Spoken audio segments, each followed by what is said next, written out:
Dalam surat Al-Baqarah ayat 2-3 sudah sangat jelas dikatakan orang yang bertakwa adalah beriman pada yang gaib. Allah itu gaib, zatnya sepertinya gaib, istiwanya gaib, nuzulnya gaib, wajahnya gaib, dan tangannya gaib. Kenapa ulama-ulama itu masih sibuk? Ikhwah sekalian, mereka tidak bisa membedakan antara yang kita imani, yang kita isbat. Gaib itu kan perlu diisbat, ditetapkan. Apanya yang ditetapkan? Ahli sunnati wal jamaah menetapkan makna dan menyerahkan kepada Allah kaifiyah. Paham nggak? Secara makna istiwa itu maklum, alias apa? Jelas. Tapi kaif makna apanya? Bagaimana semayamnya Allah? Wallahu a'lam. Paham? Wajah secara makna jelas nggak? Bagaimana wajahnya Allah? Wallahu a'lam. Tangannya Allah? Wallahu a'lam. Turunnya Allah? Kenapa? Kita ketika ditanya tentang kaifiyatus sifat, kita serahkan kepada Allah, kita katakan wallahu a'lam, karena kita tidak tahu zatnya Allah. Bagaimana kita bisa mensifati? Anak kasih contoh ini. Ini apa? Apa ini? Mas, ini apa Pak? Antum kayak ahli filsafat aja. Anak tanya, ini apa? Kertas. Ini apa? Buku. Nah, ini apa? Buku apa kertas? Loh, benda yang sudah antum lihat aja mensifatinya berbeda-beda. Antum bisa nggak mengatakan ke saya gila itu orang? Karena katakan gini, Masya Allah, ini baru saja ini 5 menit lalu ada jin masuk ke masjid ini, bajunya putih, istrinya bajunya hitam ke belakang, anaknya 3, itu tuh di pojokan sebelah kiri. Saya bisa mensifati jin suami istri, anaknya 3, bajunya putih, istrinya bajunya hitam. Dari mana sifat ini semua? Wong zatnya si jinnya nggak lihat, gila nggak? Gendeng. Wong saya juga buktinya nggak ngelihat kok. Saya akan bisa mengatakan si jin itu mukanya seperti ini, tingginya sekian, terus kemudian bajunya putih ketika saya melihat kan. Nggak mungkin Pak kita menetapkan sifat tanpa mengetahui dat. Tapi secara makna jin adalah makhluk Allah. Kaif, bagaimana jin yang di masjid ini? Gimana? Allah nggak ngerti saya. Zatnya aja nggak ngelihat kok. Bentuknya jin itu loh Pak nggak ngelihat. Bagaimana Anda bisa mensifati? Antum akan bisa. Makanya gini, seorang bisa mensifati sesuatu itu karena 4. Antum camkan ini kaidah yang sering diulang-ulang oleh Syekh Utsaimin. Karena melihat benda itu. Contoh, Pak, saya tadi ngelihat ada pisang buahnya 2. Masya Allah. Wah nggak percaya Mas. Lu anak lihat Pak. Buahnya 2. Nah, biar nggak ini. Ini apa Pak? Tap. Aku jawab aja jangan khawatir. Nggak ada puter-puter. Ini tap. Oke. Pak, saya tadi ngelihat di counter HP, ada model HP baru. Saya ngelihat tuh, Masya Allah. Kan biasanya lipat 2 kan. Ini dilipat 3 Pak. Wah aneh banget tuh Pak. Masa ya udah cek aja. Saya ngelihat. Nomor 2, saya mendapatkan kabar dari orang yang menginformasikan secara jujur. Anda nggak ngelihat. Tapi kata Syekh Abdul Razak, mosok bohong dia. Beliau kemarin itu tablek ke Lombok ngelihat ada pisang buahnya 2. Ketika antum mendapatkan kabar yang mustahil ini, antum persepsinya yang antum dulukan atau kabar yang antum dapatkan dari si fulan itu jujur? Si fulan jujur. Wah, gak mungkin lah. Masa sekelas Imam Bukhari bohong? Nah, kan gitu. Atau ketiga, melihat langsung dapat kabar jujur dari seseorang yang mengetahui barang tersebut, atau yang ketiga, melihat enggak. Yang mengkhabarkan juga enggak. Apa yang antum bisa lakukan ketika ingin mengatakan sesuatu?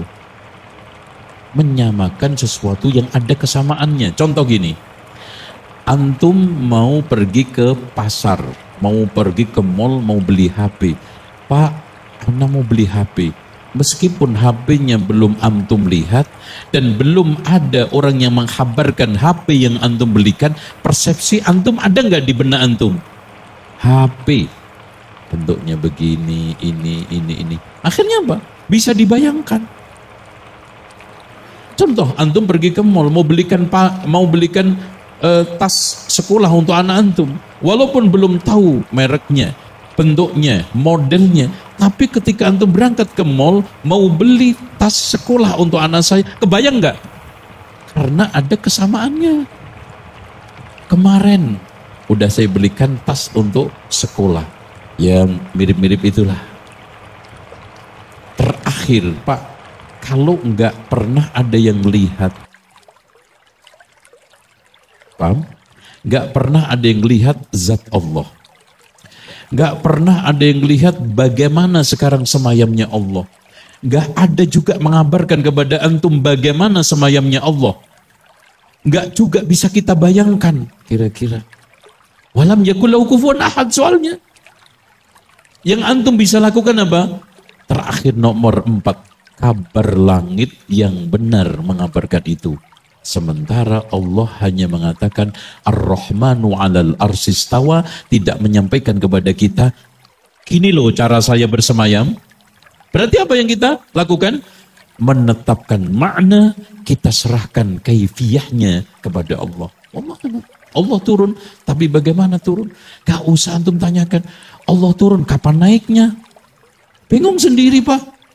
Antum coba sekarang jawab, Allah turun ke langit dunia, diingkari hanya semata-mata, ini turun kapan naiknya? Akhirnya apa? Diingkari. Padahal di sana ada yang lebih faktual, turun gak pernah naik. Hujan turun kapan naiknya? Kenapa ente gak tanya? Hah? Kenapa? Kapan naiknya ya hujan ini? Turun terus. Oh, itu turun berbeda, ini turun lagi. Itu kan tafsiran antum. Sekarang yang jadi masalah, apakah antum maksudkan turunnya Allah itu seperti turunnya antum? Turunnya ini tidak. Walam yakul lahu kufuwan ahad, laisa kamitsli syai'un, dan Allah tidak mengkhabarkan, maka stop. Oh, itu enak kan? Yang jadi masalah kalau antum menetapkan makna dan kaifiyah menjadi musyabbihah, kalau antum menta'til mengingkari makna dan kaifiyah menjadi mu'attilah. Itu dia, Pak. Paham, Pak? Siapa yang menetapkan makna dan kaifiyah, maka dia menjadi musyabbihah. Akhirnya menyerupakan Allah. Contoh, Allah bersemayam, maknanya jelas. Bagaimana caranya? Oh, ini loh. Kayak caranya begini, saya duduk di atas kursi, musyabbihah. Kalau kita ingkari dua-duanya, jadi apa? Mu'attilah, mengingkari. Yang benar ahli sunnah menetapkan makna, menyerahkan kepada Allah kaifiyah. Bukan mengingkari juga, Pak. Salah. Mengingkari kaifiyah itu beda dengan apa? Menyerahkan Allah. Kenapa? Allah itu punya cara, kaifiyah. Turunnya ada caranya, semayamnya dia. Cuma kita tidak diberi tahu oleh Allah. Kita tidak tahu. Saya tanya sama antum, Allah punya wajah. Wajahnya Allah itu ada nggak kaifiyahnya tertentu? Ada. Cuma tidak menyampaikan, baik Allah di dalam kitabnya, Rasul di dalam sunnahnya. Oleh karena itu kita hanya menetapkan wajah Allah. Maknanya wajah ini bagaimana? Wallahu a'lam. Nanti setelah kiamat ini di mana Allah mengatakan di dalam hadis yang mulia, innakum satarawna rabbakum kama tarawna al-qamar la tudhamuna fi ru'yatihi min syai'. Sungguh kalian akan melihat Tuhanmu seperti melihat bulan purnama yang tidak ada penghalang sama sekali. Berarti terang. Wujuhu yawma idzin nadhirah, pada saat itu wajah berseri-seri, ila rabbiha nadhirah, kepada Tuhannya melihat. Oh, gak usah jauh-jauh gini, Pak. Surga dengan pintu 8-nya. Anak tanya sama antum, bagaimana bentuknya? Ayo. Hai, gak usah itulah itu. Antum beriman gak surga punya pintu? Dan antum, maknanya pintu itu apa? Tempat masuk, ya kan gitu. Pintu ialah tempat masuk. Itu yang kita pahami ya. Tapi bagaimana pintunya surga? Terbuat dari kayu apa pintu surga? Engselnya berapa? Terus pegangannya gimana? Antum bisa cerita? Karena nggak ada informasi wahyu. Lihat. Tadi urut, ada nggak yang pernah lihat pintunya surga? Enggak. Ada nggak yang memberitahu antum dari orang jujur bentuk pintunya surga, cat warnanya, kayunya? Enggak. Ada nggak kebayang? Kira-kira pintunya surga mirip pintu apa? Enggak ada juga. Tunggu kabar sotik. Dari kabar Al-Quran dan Sunnah cuman mengatakan, kata Rasulullah SAW, ayyuma mra'atin ata'at sallat khamsaha wa shamat syahraha wa ata'at zawjaha wa hasanat farjaha qila laha udkhulil jannah minal abwabi thamaniyati syi'ti. Perempuan mana saja yang sholat 5 waktunya, puasa pada waktu bulan Ramadan, mentaati suaminya, menjaga kemaluannya, dikatakan masuklah dari pintu surga mana aja yang dia suka. Tingginya pintu berapa? Ada beberapa ungkapan hadis, perjalanan sekian-sekian, tapi secara meteran nggak ada.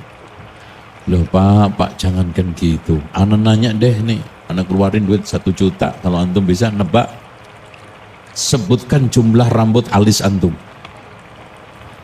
Antum aja, jangan alis orang lain. Ada yang tahu? Loh Pak, yang di samping kita alis ini kan, coba dihitung. Itu nggak tahu loh Pak. Apalagi rambut. Ini kepala antum. Ini yang paling dekat. Yas'alunaka 'anir ruh. Hakikat daripada roh kita nggak tahu kok. Hakikat jumlah rambut alis kita nggak tahu. Antum tahu nggak kira-kira kotoran yang keluar dari kulit antum, dari ujung rambut sampai ujung kaki, caranya keluar? Antum pernah mengetahui caranya keluar keringat itu? Loh, yang dekat saja kita nggak bisa ngomong karena nggak ada penjelasannya. Antum nggak bisa ngomong jumlah alit rambut alis saya 15 karena nggak ada informasi yang akurat. Loh, antum kok berani-beraninya mengatakan tentang sifat Allah yang itu tidak ada ilmu buat antum? Makanya ulama salaf paling simpel mengatakan, amirruha kama ja'at bila kaifin, jalankan nas-nas kaitan dengan sifat seperti apa adanya yang datang dari Allah dan Rasulnya, jangan menanyakan bagaimananya. Titik, selesai. Tuh, jadi panjang gara-gara antum. Ustadz, ulama Asy'ariyah dari dulu dan sekarang kok bisa salah dalam memahami masalah kaidah beragama, Pak, cara beragama. Jadi salahnya secara prinsipil itulah yang dipertahankan turun-temurun, yang membuat kesalahan turun-temurun. Contoh, prinsip Mu'tazilah ketika mengatakan bahwa hadis ahad tidak boleh dipakai dalam penetapan akidah. Waduh, terus. Asy'ariyah yang itu adalah sebetulnya kelompok yang mempertahankan 3 ajaran. Jahmiyah, Asy'ariyah lama, terus kemudian Asy'ariyah baru kontemporer. Dia mengatakan, kenapa Allah di mana-mana? Itu Asy'ariyah Qudama, itu adalah manhajnya Jahmiyah. Karena Allah itu tidak bisa disifati menempati suatu tempat. Karena arsy itu tempat. Paham? Dan tidak bisa diisyarahin dengan arah. Oleh karena itu, disifati yang cocok di mana-mana. Padahal kalau ditanya, di mana-mana tempat enggak? Mas, di mana-mana tempat enggak itu? Sama tempat. Cuman makin enggak jelas kan gitu. Di mana-mana tempat enggak? Tempat. Cuman enggak jelas saja bedanya. Kalau arsy itu jelas, nasnya, terus hakikatnya, maknanya, ini enggak jelas di mana-mana. Di mana? Walaupun tempat. Oke. Contoh lagi, dia mengatakan Al-Quran itu kalamullah ibarah. Jadi Al-Quran itu adalah kalamullah hanya sekedar ibaratnya, tidak sebenarnya. Jadi Quran itu adalah kalam Allah yang diibaratkan dengan bahasa Arab. Ibaratnya. Injil itu kalamullah yang diibaratkan dengan bahasa Ibrani. Taurat Suryani. Ibarat, tapi tidak sebenarnya. Dia ingin menengahi antara ahli sunnah dengan Jahmiyah. Kalau Jahmiyah mengatakan kalamullah itu majaz. Kalau ahli sunnah mengatakan kalamullah itu hakikatan. Kalau ini hakikat sih enggak, majaz juga enggak. Tapi ibarat. Akhirnya turun-temurun kesesatan itu sampai nanti. Karena prinsip. Itu ya. Tentang hujah kuburiyun, bolehkah bertawasul kepada orang soleh yang telah mati dengan berhujah kisah sahabat Nabi yang bernama Bilal bin Haris, yang mana Bilal pernah meminta dikubur Nabi dan turunkan hujan. Hadisnya dhaif, udah jelas. Dan hadis dhaif tidak bisa dipakai untuk hujah. Bahkan bertentangan dengan hadis-hadis yang sahih, di antaranya hadis ketika Umar istisqa. Itu bukan datang kepada kuburan Rasulullah, tapi kepada Abbas yang masih hidup. Wahai Abbas, doakanlah supaya turun hujan untuk menghujani kaum muslimin. Dan Rasulullah juga mengatakan, La taj'al qabri wasanan yu'bad. Ya Allah, janganlah jadikan kuburanku ini sebagai berhala yang disembah. Allahumma la taj'al qabri ida. Janganlah jadikan kuburanku sebagai id, yaitu tempat yang dikunjungi, diulang tahuni berkali-kali. Assalamualaikum warahmatullahi wabarakatuh. Sampai jumpa kembali di World Islam Channel.